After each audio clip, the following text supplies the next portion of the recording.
F. Codet et Martin Bergeron à Codet @lexcommercialise.cat 514 390.2310 F 514 221.4479.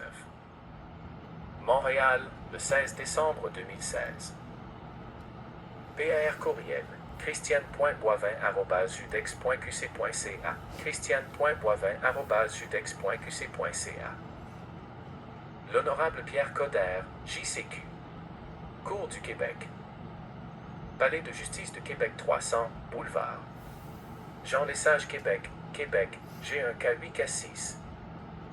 Objet, Michel Fortin et succession de Jeannette Lachance.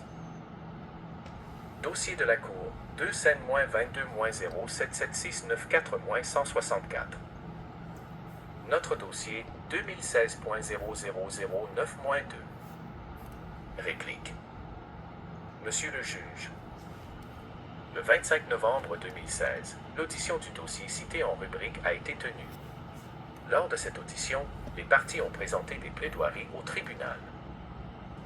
De sa propre initiative, le tribunal a demandé la tenue d'un appel-conférence, lequel a eu lieu le 30 novembre 2016.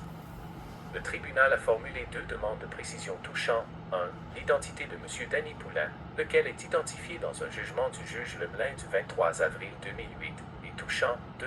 La base juridique invoquée par la partie défenderesse dans sa demande reconventionnelle. 1200 avenue McGill Collège, suite 1100, Montréal, Québec, H3B4G7 Service juridique Lex Commerciali Avocat, Société nominale. Relativement à la seconde demande de précision, le tribunal a demandé à la partie défenderesse d'indiquer si elle invoquait l'ingratitude comme un argument, le tout au motif que l'ingratitude est applicable à un don entre vifs. Les interrogations du tribunal venaient en partie du fait que la partie demanderesse se défend d'avoir fraudé sa mère, au paragraphe 31 à 39 de son plan d'argumentation. Suite à cet appel-conférence du 30 novembre 2016, Maître François Marchand, le procureur de la partie défenderesse, a fait parvenir 3 documents. D'abord, une première lettre d'une seule page datée du 6 décembre identifie M. Danny Poulin comme le fils de Claude Fortin, frère du demandeur Michel Fortin. Les procureurs sous-signés confirment leur accord avec le contenu de cette première lettre. B. Ensuite, la même journée, Maître François Marchand a fait parvenir une défense amendée et demande reconventionnelle amendée. En réponse à cette procédure, les procureurs sous-signés soumettent au tribunal une défense reconventionnelle pour répondre à celle-ci point par point. Nous soulignons tout de même ici les points saillants suivants. 1. Les arguments invoqués dans le cadre de la demande reconventionnelle ont plutôt la teneur d'une défense. Ainsi, à l'analyse de la demande reconventionnelle, celle-ci apparaît comme abusive. 2. Par surcroît, la demande reconventionnelle est prescrite. 3. Considérant que le tribunal ne voyait pas de base juridique claire à la demande reconventionnelle des défendeurs, au point où le tribunal a cru nécessaire de tenir une première conférence téléphonique le 30 novembre 2016, les procureurs sous-signés sont d'avis que la demande reconventionnelle amendée datée du 6 décembre 2016 n'est nullement mieux fondée en son argument principal, puisque les ajouts ont essentiellement été faits dans le cadre d'un argument subsidiaire. 4. Comme cela a déjà été souligné par les procureurs sous-signés dans leur lettre du 8 décembre 2016, les défendeurs ont abusé des limites de la demande de précision formulée par le tribunal en fournissant ni plus ni moins qu'un argument de rechange, argument subsidiaire, sans préciser de manière substantielle la base juridique de leur argument principal. Pour 1200 avenue McGill Collège, suite 1100, Montréal, Québec, H3B4G7 Service juridique Lex Commerciali Avocat, Société nominale. 2. Cette raison seule, les procureurs sous-signés sont d'avis que les amendements subsidiaires soumis par les défendeurs ne devraient pas être pris en considération par le tribunal. 5. L'argument subsidiaire touchant l'ingratitude n'est pas soutenu par des autorités. 6. Malgré ce qui précède, cet amendement à la demande reconventionnelle du 6 décembre 2016 constitue un aveu judiciaire de la part des défendeurs. Puisque l'ingratitude peut seulement être invoquée dans un contexte de donation, la partie défenderesse admet alors que la donation est vraisemblable, sans quoi elle n'aurait pas même ajouté un tel argument subsidiaire. Ainsi, la partie demanderesse prend note de cet aveu, et et le soumet comme un des éléments contribuant à établir un commencement de preuve rendant vraisemblable l'acte de donation allégué en demande. Plus de détails sur les autres éléments ci-après. C'est enfin, toujours le 6 décembre 2016, Maître Marchand a fait parvenir une seconde lettre, celle-ci de 3 pages. Nous répondons de manière complète dans la présente aux arguments soulevés dans cette seconde lettre. Les arguments déjà soulevés par les procureurs sous-signés dans le plan d'argumentation remis au tribunal le 25 novembre 2016 demeurent valides, et par souci de simplicité nous n'avons pas fait de renvoi dans la présente. Nous référons simplement le tribunal à l'ensemble de ce plan d'argumentation tel que soumis. La jurisprudence additionnelle abordée dans la présente réplique est fournie en annexe. Rappelons que le demandeur M. Michel Fortin, ci-après le demandeur, soumet respectueusement au tribunal qu'il y a bel et bien eu don d'une somme de 25 000 $ le 28 août 2015, par la remise de 3 chèques soumis en preuve comme pièces P, 3 et P, 4. Des témoins ont été entendus relativement au contexte où ces chèques ont été remis au demandeur par sa défunte mère, feu Madame Jeannette Lachance. 1200, avenue McGill Collège, suite 1100, Montréal, Québec, H3B4G7 Service juridique Lex Commerciali Avocat, Société nominale. 3. À commencement de preuve. En vertu de l'article 2862 al. 2 du Code civil du Québec, en l'absence d'un écrit constatant la donation, la preuve de la donation peut être faite par témoignage, seulement un commencement de preuve doit exister. L'article 2865 du Code civil du Québec énonce la teneur que peut avoir ce commencement de preuve. 2862. La preuve d'un acte juridique ne peut, entre les parties, se faire par témoignage lorsque la valeur du litige excède 1500 $.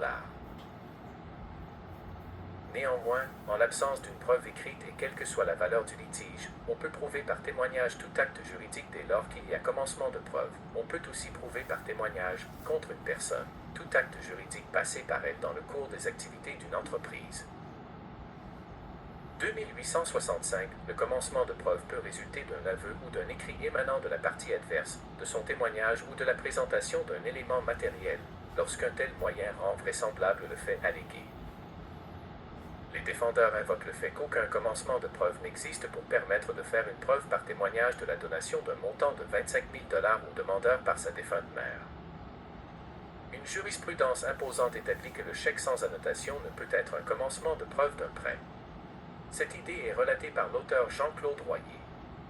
Les procureurs sous-signés ont soumis 2 extraits de l'œuvre La preuve civile, 4e édition de l'auteur Jean-Claude Royer lors de l'audience. Les pages 742 et 743 ont été remis à l'onglet No.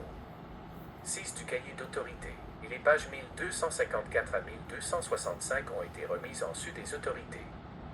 Dans ce second extrait, particulièrement au paragraphe 1402, l'auteur Claude Royer dit: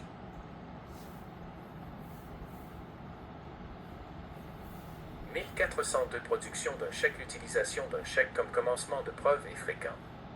376. Ce document peut être un élément de la preuve tant de l'existence que de l'extinction d'un droit.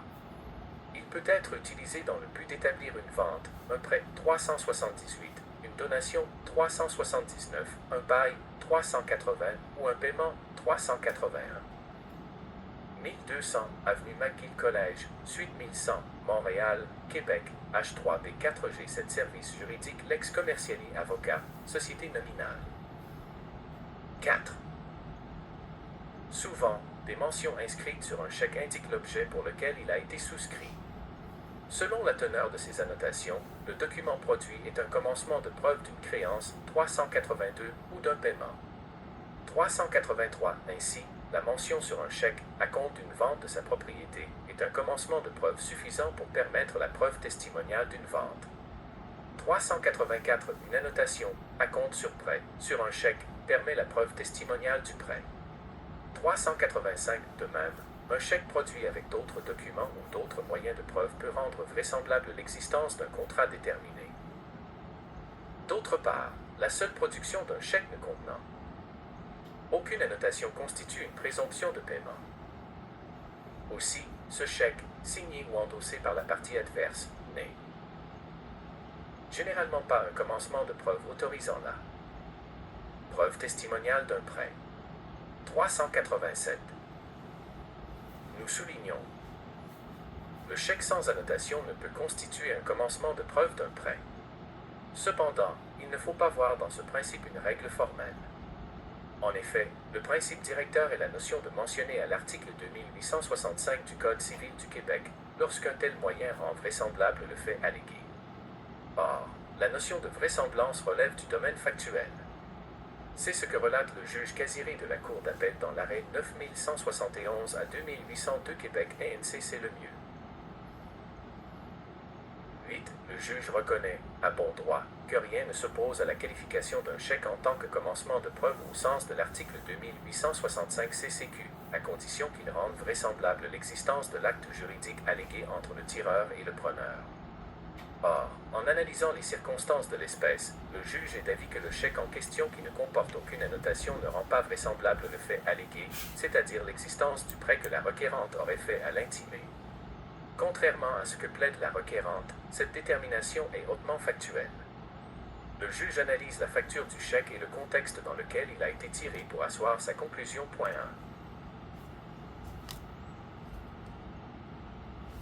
Ce n'est donc pas le chèque pris en isolation mais bien plutôt le chèque considéré parmi l'ensemble de la preuve factuelle qui peut être considéré comme constituant.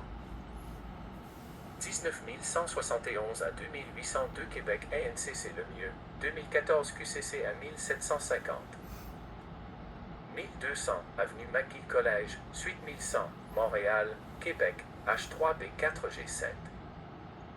Service juridique Lex Commerciali Avocat, Société nominale. 5. Ou 2. Ne constituant pas un commencement de preuve rendant vraisemblable l'acte juridique allégué.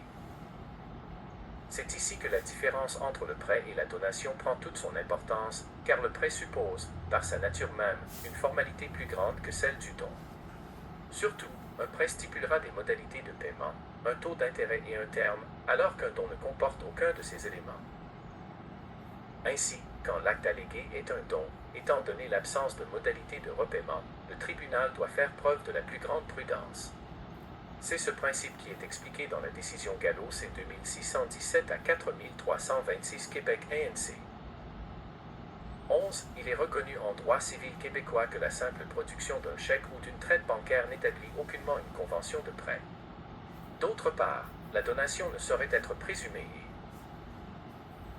toute allégation de don manuel doit être examinée avec prudence. Cependant, une fois que le défendeur admet avoir reçu et bénéficier d'un chèque ou d'une traite bancaire, pour soutenir avec succès qu'il s'agit d'un don, il doit fournir à la Cour une explication plausible, claire et convaincante. Point 2. Nous soulignons. Dans la décision amplement Potier, la Cour supérieure considère la relation entre les parties comme constituant l'équivalent d'un commencement de preuve par écrit dans le but de démontrer que plusieurs donations avaient été faites par le demandeur dans le but d'établir un mariage. La preuve a révélé que les parties se sont fréquentées pendant 3 années consécutives sans interruption depuis la fin de l'année 1951 au mois de mars 1954. Au cours de ces fréquentations, le demandeur a donné volontairement à la défendresse divers articles qu'il revendique. Parmi ces divers articles, il y en a qui, par leur nature, à mesure que leur fréquentation se prolonguait, démontrent qu'ils étaient destinés à favoriser l'établissement d'une vie domestique et qu'ils ne constituaient pas des cadeaux donnés à l'occasion d'anniversaires ou autres fêtes. 2 Gallo C2617 à 4326 Québec ANC, 1995 Can LI 3699, QCCS. 1200 avenue McGill Collège, suite 1100, Montréal, Québec, H3B4G7. Service juridique Lex Commerciali Avocat, Société nominale. 6. Ces longues fréquentations des parties, ces divers articles. Données suffisantes pour constituer un commencement de preuve. Par écrit et rendre admissible la preuve testimoniale afin d'établir que ces articles ont été donnés en vue d'un mariage. Projeté. Point 3. Nous soulignons. Le parallèle avec la présente cause est frappant, et les procureurs sous-signés sont d'avis que l'ensemble des dons faits par la défunte à son fils au fil des années rendent des plus vraisemblables l'allégation du demandeur à l'effet que les chèques déposés en pièces P3 et P4 sont des dons. D'ailleurs, notons au passage que ces autres chèques étalés sur les années 2011 et 2012 sont souvent endossés par la défunte elle-même. Un tel endossement peut être considéré, à lui seul, comme un commencement de preuve rendant le don vraisemblable. En effet, pour quelle raison la défunte endosserait-elle un chèque fait par elle-même à elle-même, si ce n'est pour en faire un don au porteur? Dans la décision Cloutier, succession 2, la Cour supérieure sous la plume de la juge Lise Matteau a confirmé que le chèque en lui-même n'établit qu'un paiement, mais que le témoignage peut rendre vraisemblable le don.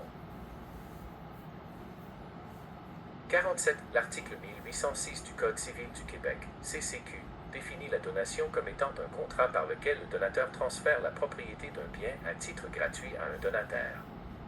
Le deuxième alinéa de l'article 1381 CCQ dispose par ailleurs que le contrat à titre gratuit est celui par lequel l'une des parties s'oblige envers l'autre pour le bénéfice de celle-ci, sans retirer d'avantage en retour. 48. Dans le cadre de l'ouvrage qui livrait sur cette question, Maître Pierre Ciotola ajoutait ce qui suit. La donation est fondée sur une intention d'avantage à titre gratuit. Cette intention doit être prouvée. Autrement, il existe une présomption de fait de non-gratuité. S'il y a une contrepartie équivalente, il manque une condition essentielle, soit la gratuité.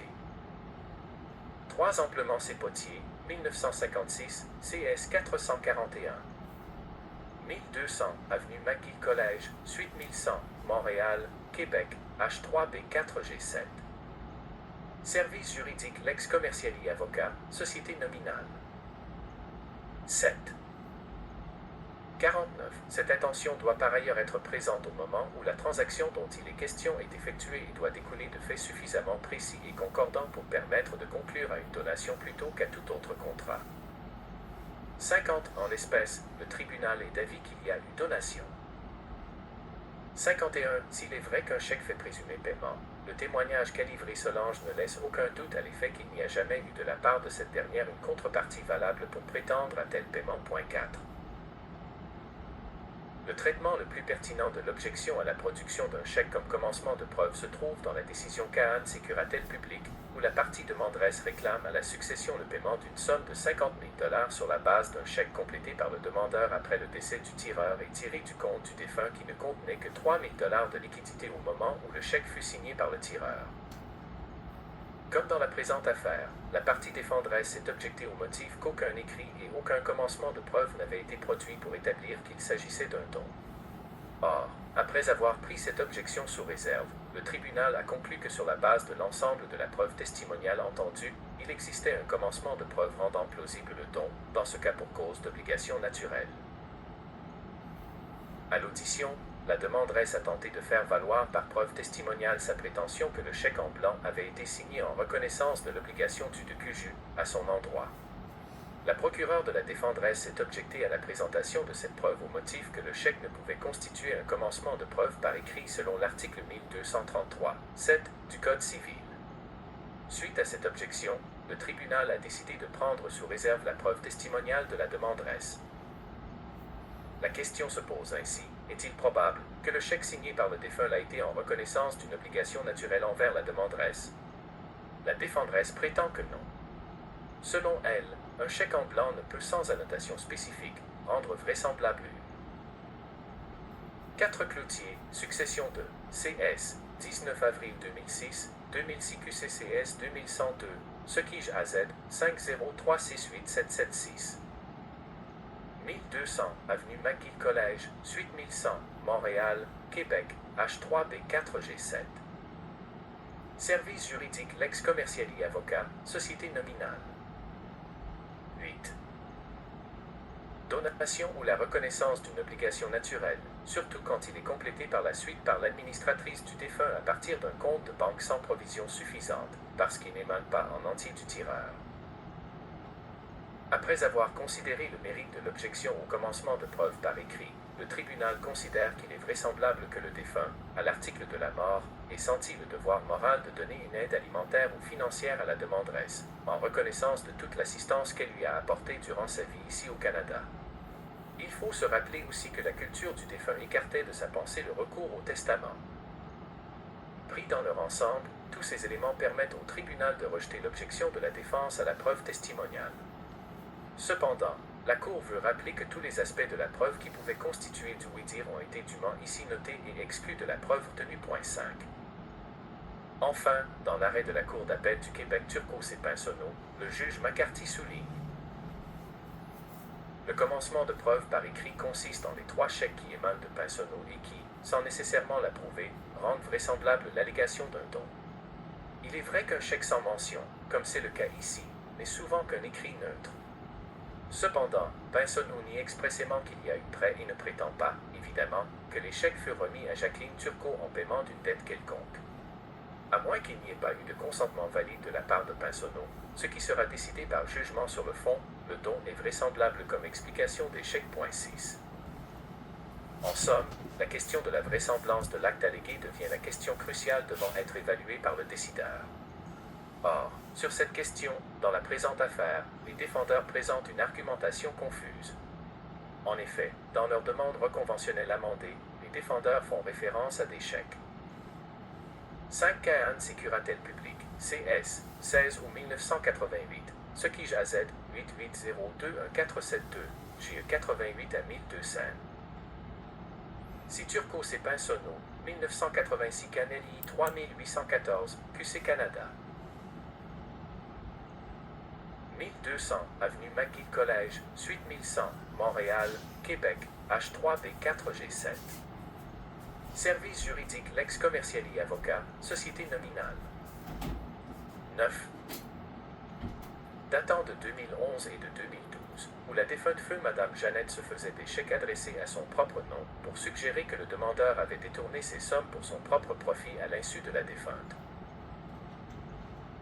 Cependant, une question cruciale n'a pas été abordée par la partie défenderesse. Comment est-il vraisemblable que la défunte se soit fait des chèques à elle-même si elle ne voulait pas faire un don à son fils, le demandeur?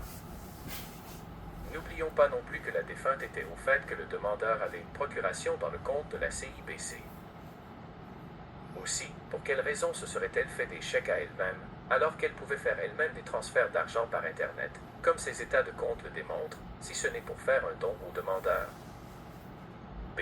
La donation est vraisemblable. Avant de se pencher sur les éléments rendant vraisemblable la donation dans la présente affaire, il est important de souligner, de manière générale, que les prétentions de la partie défenderesse, alléguant que le demandeur a eu un comportement malhonnête et abusif, ne répondent pas aux critères de preuve requis pour faire de telles allégations. C'est ce que nous enseigne la Cour supérieure à la page 8 de la décision Langlois-Sépitre. Quant au premier point de droit, tout acte juridique étant une manifestation de la volonté, suppose que celui qui a participé à cet acte y consentait et que pour ce faire, il devait posséder la capacité mentale de réaliser la portée et les conséquences de cet acte. De plus, on allègue que la défenderesse a obtenu cette somme d'argent par des manipulations et par des fausses représentations auprès de la défunte. Une partie qui allègue manipulation et fausses représentations doit les prouver. Il n'y a aucune preuve à cet effet, dans la présente cause, même par inférence. Point 7. Cette Langlois-Sépitre, CP, 23 septembre 1987, ce qui JAZ 870311269, JE 87 à 1164. 1200, avenue McGill Collège, suite 1100, Montréal, Québec, H3B4G7. Service juridique Lex Commerciali Avocat, Société nominale. 10. L'importance des montants. Dans la décision Langlois-Sépitre, il a été déterminé que le fait de donner une partie importante de ses actifs n'est pas un facteur militant contre l'idée d'une donation. Aussi, faut-il analyser la situation financière globale de la donatrice comme le dit la Cour supérieure à la page 11, numéro O de la page, de la décision Langlois-Sépitre. Toute personne capable peut disposer librement de ses biens. 761 CC.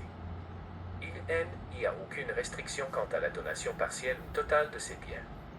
Par contre, le fait de donner tous ses biens peut être un des facteurs importants pour établir l'état mental de la donatrice. Cependant, ce n'est pas le facteur déterminant de la capacité de la donatrice. Dans la présente cause, la donatrice, en donnant tout son argent contenu dans son compte de banque, ne mettait pas en péril son bien-être. Ella avait encore des revenus, soit son chèque de pension. 8. Il n'y a pas disproportion entre les montants donnés et le patrimoine de Madame Jeannette Lachance. Cette dernière détenait un montant de plus de 30 000 $ dans un compte de la Banque nationale à la fin de sa vie, et ce, après plusieurs donations déjà effectuées. Elle recevait un montant de plus de 2 000 $ par mois qui couvrait ses besoins quotidiens. Elle attendait le versement d'une somme de plus de 50 000 $ provenant de la succession de son mari disparu, puis déclaré mort. Elle avait également reçu une somme avoisinant les 75 000 $ de la part de son fils, M. Claude Fortin, par l'entremise du fils de ce dernier, M. Danny Poulain, pour la vente de la maison familiale. Madame Jeannette Lachance voulait aider M. Michel Fortin, entre autres, pour une cause civile dans laquelle il est représenté par les procureurs sous-signés et parce qu'initialement sa sœur Linda Fortin était héritière avant sa mort de la succession de Jeannette Lachance et que son frère Claude Fortin a pu, par l'entremise de son fils, obtenir la maison familiale à moindre coût. L'analyse de la situation financière de Madame Jeannette Lachance proposée par la partie défenderesse est incomplète et biaisée. 8 voir la note 7. 1200 avenue McGill Collège, suite 1100, Montréal, Québec, H3B4G7. Service juridique Lex Commerciali Avocat, Société nominale. 11. L'âge de Madame et son décès quelques semaines plus tard. L'âge avancé de Madame Jeannette Lachance milite en faveur de la vraisemblance de la donation, car il s'agit d'une femme qui voulait aider son fils, Michel Fortin, avant son départ. Le décès de Madame Jeannette Lachance quelques semaines plus tard n'est en rien pertinent. Cette dernière était autonome et en bonne santé. Elle est morte assez subitement en raison de complications suite à une pneumonie. Le caractère soi-disant occulte des opérations financières. Le caractère occulte des opérations menées par M. Michel Fortin est fabulé par la partie défenderesse. M. Michel Fortin et sa mère Madame Jeannette Lachance ont mis sur place ensemble un système pour éviter que le reste de la famille, en particulier M. Daniel Fortin, ne sache qu'elle donnait de l'argent au demandeur. Celui-ci était le mandataire de feu Roland Fortin, le père du demandeur, et versait la rente mensuelle de Madame Jeannette Fortin. L'argent a souvent été un élément de discorde dans la famille. C'est cela qui explique pourquoi il voulait le tenir à l'écart des décisions financières qu'elle faisait en toute autonomie. Il n'y avait aucune opération occulte faite à l'encontre de Madame Jeannette. Lachance qui elle-même était au courant et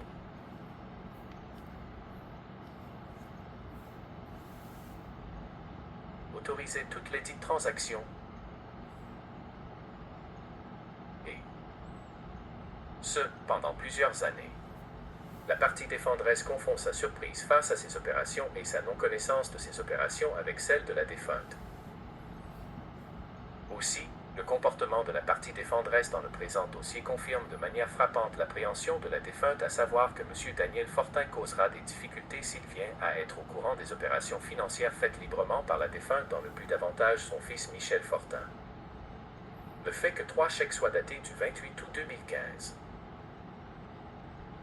La raison pour laquelle 3 chèques datés du 28 août 2015 ont été tirés de 2 institutions bancaires était d'éviter de retirer trop d'argent au nom de Michel Fortin du compte de la Banque nationale, car Madame Jeannette Lachance craignait que Daniel Fortin puisse le savoir, de même que permettre à M. Michel Fortin de déposer de plus petites coupures en fonction de ses besoins au moment choisi par celui-ci. 12. 1200 avenue McGill Collège, suite 1100, Montréal, Québec, H3B4G7. Service juridique Lex Commerciali Avocat, Société nominale. Le demandeur a témoigné à l'effet qu'il n'avait pas un besoin imminent ou urgent de la somme de 25 000 $, mais qu'il en avait un besoin certain et assez prochain étant donné la cause qu'il était en train de préparer. Le demandeur a aussi témoigné à l'effet qu'il était à la recherche d'un avocat à l'époque où sa mère lui a remis les 3 chèques. Sa cause avait en effet été introduite au mois de janvier 2015, sans que le demandeur ne soit représenté par avocat.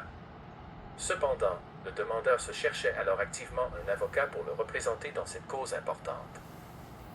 Le fait que le demandeur ait rempli en partie les chèques. M. Michel Fortin a rempli les chèques à la demande de sa mère et cela a été admis candidement et démontré au procès. Il n'y a aucune preuve de fraude, mais plutôt seulement des prétentions de mauvaise foi faites par la partie défenderesse pour discréditer à tort le demandeur. D'ailleurs, dans la décision Cahan et Curatelle publique, le tribunal n'a pas retenu comme déterminant le fait que le demandeur ait rempli lui-même, après le décès du tireur, le montant d'un chèque laissé en blanc au demandeur. Nous référons le tribunal à cette décision des plus pertinentes pour la présente affaire. Certains chèques soient déposés la journée où ils sont faits. Il n'y a que 3 heures de route entre Montréal et Québec. Il n'y a rien d'invraisemblable à ce qu'un chèque soit fait et donné à Québec et qu'il soit déposé à Montréal à l'intérieur de la même journée. Surtout, si la défunte remettait un chèque au demandeur tout juste avant son départ pour Montréal, il est tout à fait normal que le chèque en question soit déposé à l'intérieur d'une demi-journée sans problème. Ainsi, les insinuations de la partie défenderesse sont totalement déraisonnables à cet égard. La cause civile où le demandeur avait besoin d'argent. M. Michel Fortin n'a jamais refusé de révéler la teneur ou le montant de la cause civile pour laquelle sa mère Jeannette Fortin voulait l'aider. D'ailleurs, le procureur de la partie défenderesse a passé sous silence le fait que le demandeur lui avait remis une copie papier de sa requête introductive d'instance lors de la première audience à avoir été tenue dans le présent dossier, soit le 23 février 2016. De plus, à l'audience du 25 novembre 2016, le demandeur ne voulait pas renoncer de manière large au secret professionnel alors qu'il était questionné par le procureur de la partie défenderesse. Il a tout de même mentionné qu'il était engagé dans une 1200 avenue McGill Collège, suite 1100, Montréal, Québec, H3B4G7 Service juridique Lex Commerciali Avocat, Société nominale. 13. Poursuite d'une valeur de plus d'1 million de dollars contre son ancien avocat dans le dossier 540-17-011-258-158. Cette dernière cause est d'ailleurs inscrite pour audition en 2018. Aussi, il est utile de souligner qu'en plaidoirie orale, le procureur de la partie défenderesse a souligné que le besoin allégué par le demandeur, soit la cause civile No. 540-17-011-258-158, ne cadrait pas avec les dons d'argent faits en 2011 et en 2012, puisque cette cause n'existait pas encore. Cependant, comme l'indique d'ailleurs la requête introductive d'instance dans le dossier 540-17-011-258-158, le demandeur était engagé en 2011 et en 2012 dans la cause judiciaire dans le district de Terrebonne portant le nom 7-17-007745-19. Les sous-signés réfèrent le tribunal à vérifier les plumitifs de ces causes au besoin. Le dépôt des chèques dans le compte de la CIBC. La raison pour laquelle Mme Jeannette Lachance et M. Fortin procédaient en déposant des chèques faits au nom de Madame dans le compte de la CIBC a été expliquée à plusieurs reprises au cours de l'audience. Faut-il rappeler que le demandeur et sa mère voulaient que ces dons demeurent sur eux seulement, le tout dans le but d'éviter la chicane dans la famille. Les revenus de la défunte. Madame Jeannette Lachance n'avait pas une absence de revenus, comme le soutient à tort la partie défenderesse. Cette affirmation est étonnante de la part de la partie défenderesse, qui était au fait qu'un montant de 2094 $ était versé à défunt tous les mois, à vie, pour couvrir ses besoins quotidiens. Le reste était un surplus qu'elle possédait et qu'elle pouvait gérer comme bon lui semblait. Les détails de ce jugement n'ont jamais été portés à la connaissance des procureurs sous-signés avant l'audition, malgré sa pertinence. Aussi, faut-il ajouter que la défunte faisait ses dons en toute connaissance de cause. Si ces dons pouvaient être contraires à l'esprit ou à la lettre du jugement déposé tardivement par la partie défenderesse, ce qui n'est d'ailleurs pas admis, alors la responsabilité incombe uniquement à feu Madame Jeannette Lachance qui faisait, connaissait et autorisait elle-même les transactions. 1200 avenue McGill Collège, suite 1100, Montréal, Québec, H3B4G7 Service juridique Lex Commerciali Avocat, Société nominale. 14. Ici encore, l'aspect confidentiel des dons faits par la défunte au demandeur démontre l'aspect volontaire et conscient de ceux-ci, le tout en conformité avec les explications offertes par M. Michel Fortin au tribunal lors du procès. Nous référons le tribunal à la cause Langlois-Épître aux pages 10 et 11. Elle avait encore des revenus, soit son chèque de pension qui était utilisé à payer le centre d'accueil et ses autres dépenses minimes. Sa situation financière n'était pas en péril à cause de ce don au mois d'avril 1981. Dans la présente affaire, la donatrice, en donnant tout son argent contenu dans son compte de banque, ne mettait pas en péril son bien-être. Elle avait encore des revenus, soit son chèque de pension. De plus, elle vivait en toute sécurité à ce centre d'accueil, là où ses besoins étaient au minimum, vu son âge. 9. Ce rétablissement des faits et la preuve de la partie demanderesse soumise lors du procès du 25 novembre 2016 milite à faveur de la vraisemblance de la donation. C. Autres arguments soulevés par la partie défenderesse. La partie défenderesse a mentionné que les chèques tirés du compte de la Caisse populaire n'avaient pas les fonds nécessaires pour être honorés et que par conséquent ils ne devaient pas être payés. Cette suggestion est des plus mal fondée en droit pour les raisons suivantes. D'abord, la partie demanderesse demande le paiement des dons manifestés par les chèques totalisant un montant de 25 000 $. La succession est responsable du paiement des dons dans leur globalité et non pas des chèques de manière individuelle et séparée. Ensuite, de son vivant, un tireur est responsable auprès de la personne à qui il remet un chèque pour la valeur totale du chèque en question. Si le chèque devait être sans fonds, cela constitue une faute civile. Chaque détenteur de compte a un contrat avec son institution financière, lequel contrat stipule que le tireur doit détenir les fonds nécessaires pour faire un chèque. Si le demandeur avait hanté de déposer un chèque. Voir la note 7. 1200 avenue McGill Collège, suite 1100, Montréal, Québec, H3B4G7. Service juridique Lex Commerciali Avocat, Société nominale. 15. Alors que des provisions insuffisantes se trouvent dans le compte de la tireuse, cela donnerait ouverture à un recours civil pour le montant du chèque. Ainsi, que le tireur soit toujours vivant ou qu'il soit décédé, ce sera l'ensemble du patrimoine du tireur ou sa succession qui devra assumer le montant du chèque. Enfin, la jurisprudence est claire sur la question, à savoir que le solde d'un compte au moment de la remise d'un chèque n'écarte en rien la responsabilité de la succession d'honorer le montant de la donation manifestée par le chèque. Dans la décision Cahan C. Curatelle publique, l'objection du solde d'un compte de banque a été rejetée et c'est plutôt la valeur de la succession prise dans son ensemble au moment du décès qui est pertinente. À la page 2 de la décision Cahan, on peut lire. Il est à noter qu'au moment où le DQJ signa le chèque, il n'avait qu'environ 3 000 $ dans son compte en banque, le reste se constituait d'obligations, de certificats de dépôt, bref de placement. Quelques semaines après le décès, la demanderesse inscrivit sur le chèque en blanc son nom comme bénéficiaire, la date du 4 avril 1983 et la somme de 50 000 $. À la page 8 de cette décision, la Cour conclut. Cependant, la condamnation est assujettie au montant résiduaire de l'actif de la succession vu que l'article 19 de la loi sur la curatelle publique stipule que le curateur public n'est tenu aux dettes que jusqu'à concurrence de l'émolument. PARCES motif, le tribunal. Accueille l'action de la demanderesse. Condamne la défenderesse à payer à la demanderesse la somme de 50 000 $ et les dépens mais le tout limité à la somme constituant l'actif résiduaire net de la succession de Sylvain Cahan. 10. Aussi, le demandeur a témoigné à l'effet que des transferts devaient être faits par la défunte pour que les chèques tirés de la caisse populaire aient les fonds suffisants. 10. Voir la note No. 5. 1200 avenue McGill Collège, suite 1100, Montréal, Québec, H3B4G7 Service juridique Lex Commerciali Avocat, Société nominale. 16. Touchant l'argument de la partie défenderesse voulant que le demandeur ne pouvait retirer des sommes pour son propre usage du compte de la CIBC, les procureurs sous-signés se contentent de réitérer que le mécanisme utilisé par la défunte feu Madame Jeannette Lachance pour faire des donations à son fils ne saurait être limité par des règles de conformité d'une institution financière. La partie défenderesse n'a présenté aucune preuve à l'effet que la défunte n'avait pas l'intention de faire des dons à son fils. M. Michel Fortin n'a eu aucun comportement malhonnête ou abusif envers sa mère, la défunte Madame Jeannette Lachance, ni envers la succession.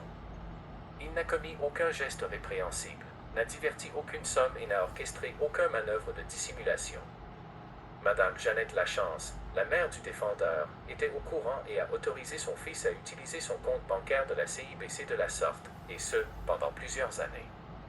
Les deux décisions citées par la partie défenderesse dans sa lettre du 6 décembre 2016 ne correspondent pas aux faits en l'espèce. Dans une des décisions, il est question d'une femme qui souffre de la maladie d'Alzheimer, or en l'espèce Madame Jeannette Fortin était complètement apte. D. La jurisprudence additionnelle des défendeurs. Au support de sa lettre du 6 décembre 2016, les défendeurs réfèrent le tribunal à une décision de la Cour supérieure et à un arrêt de la Cour d'appel du Québec. Les commentaires suivants s'imposent relativement à ceux-ci. 1. OLSC Ouellet astérisque CS 18 juillet 2015 2015 QCCS 3746. Cette décision n'est en rien utile pour trancher le présent litige. La décision OLSC Ouellet concerne une dame âgée et souffrant d'Alzheimer, para 20, et qui a des pertes de mémoire, para 22, et dont les enfants auraient abusé. À l'inverse, Madame Jeannette Lachance a été en bonne santé et elle était lucide. Elle est malheureusement décédée de manière subite des suites d'une pneumonie. Les chèques dont paiement est réclamé par le demandeur ont été faits par la défunte elle-même et non à son insu. Aussi, le procureur des défendeurs a omis de mentionner qu'une inscription en appel de cette décision de la Cour supérieure avait été obtenue. 1200 avenue McGill Collège, suite 1100, Montréal, Québec, H3B4G7 Service juridique Lex Commerciali Avocat, Société nominale. 17. 2. YLCIV.V. 2010 QCCA 808. Cette décision soumise par la partie défenderesse traite d'une orchestration de manœuvres de dissimulation. Or, en l'espèce, le demandeur, Michel Fortin, n'a pas orchestré des manœuvres de dissimulation. Sa mère, Madame Jeannette Lachance, était au courant et a autorisé l'ensemble des transactions faites à partir du compte bancaire de la CIPC, et ce, pendant une période de temps étendue. La partie défenderesse confond à tort sa non-connaissance, qui n'est pas pertinent en la présente affaire, avec des moyens de dissimulation. Conclusion. Suite à l'appel conférence tenue le 14 décembre 2016, la partie demanderesse est sensible aux remarques du tribunal à l'effet que les témoins centraux ont déjà été entendus dans la présente affaire et que les témoins proposés seraient périphériques si une audience additionnelle devait être tenue sur la question de l'ingratitude. Si le tribunal détermine de sa propre initiative devoir suivre la suggestion initiale faite par le demandeur parce qu'une telle audience est nécessaire, alors la partie demanderesse reste à la disposition du tribunal. Dans un esprit de proportionnalité et de saine administration de la justice, la partie demanderesse s'en remet au bon jugement du tribunal. Vu ce qui précède, le demandeur, Michel Fortin, demande à cette honorable Cour d'accueillir la demande et défense reconventionnelle et de rejeter la défense et demande reconventionnelle de la partie défenderesse. Veuillez agréer, Monsieur le juge, l'expression de nos sentiments les plus distingués. LEX Commerciali, avocat par Aref Codet, avocat de la partie demanderesse. CC. Maître François Marchand. 1200 avenue McGill Collège, suite 1100, Montréal, Québec, H3B4G7 Service juridique Lex Commerciali Avocat, Société nominale. 18.